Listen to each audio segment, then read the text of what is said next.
नमस्कार मंडळी, इन्स्पेक्टर मंजू आजपासून सुरू झाली आहे आणि मी त्याचा पहिला भाग तुमच्या समोर आणते। या पहिल्याच एपिसोडमध्ये सगळ्यात खास म्हणजे सत्या एका अगदी वेगळ्या रूपात समोर आला आहे आणि मंजूची एंट्री ही जबरदस्त झाली आहे। चला तर मग बघूया या एपिसोडमध्ये नक्की काय घडलं।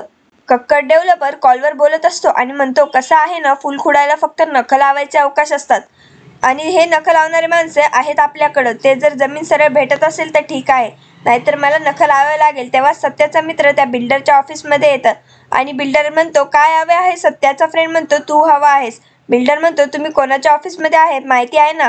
कक्कड बिल्डर म्हणतात मला, आणि सेक्युरिटीला आवाज देतो। तेव्हा सत्याचा दुसरा फ्रेंड सेक्युरिटीच्या डोक्याला गन लावून ऑफिसमध्ये आणतो आणि बिल्डरला म्हणतो, उठ उठ, आणि मग त्याला सगळेजण सोबत घेऊन जातात आणि सत्यासमोर आणतात आणि बिल्डर म्हणतो, हे कोण आहे? तुम्ही जर एक फोन केला ना तर तुम्ही सगळे गायब व्हाल। आणि सत्या त्या बिल्डरला जोरात एक कानाखाली मारतो। बिल्डर म्हणतो, मी पोलिसांना सगळे तो विचारतो, कोण आहेस तू? कोण आहेस? सत्या म्हणतो, सत्यजित सुधाकर सुर्वे उर्फ सत्या दादा। मग बिल्डर म्हणतो, तुम्हाला खंडणी पाहिजे ना? तुम्हाला पाहिजे तितके देतो, लगेच देतो, आणि त्याच्या माणसाला बोलवतो। पैशाचे बॅग घेऊन नंतर पोलीस याच्या मीटिंगमध्ये घेऊन जातात, जेथे महेश सत्याबद्दल ऑफिसरला सांगत असतात। सत्या तात्यासाहेबांचा खूप खास होता, याने लोकांच्या मनामध्ये आपले स्थान निर्माण केले आणि त्याचा फायदा तात्यासाहेबांनी त्याचे काळे धंदे लपवण्यासाठी वापर केला। ह्याला त्याच्याबद्दल काहीच माहिती नव्हते, पण नंतर गोष्टी समजायला लागल्या।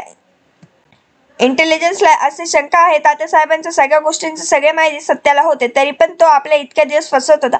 ऑफिसर म्हणतात, करा त्याला अटक। दुसरे पोलीस ऑफिसर म्हणतात, अवघड आहे सर, त्याच्यापर्यंत पोहोचणे। कोणाचा ऑफिसर त्यांच्यापर्यंत पोहोचू शकत नाही, त्यांचा लोकांचा पाठिंबा आहे। आपण पोलीस आहोत, असे कोणी नाही का त्याला कोणी बेड्या ठोकेल? महेश सर म्हणतात, एक ऑफिसर आहे सर, आणि इथे एंड होतो।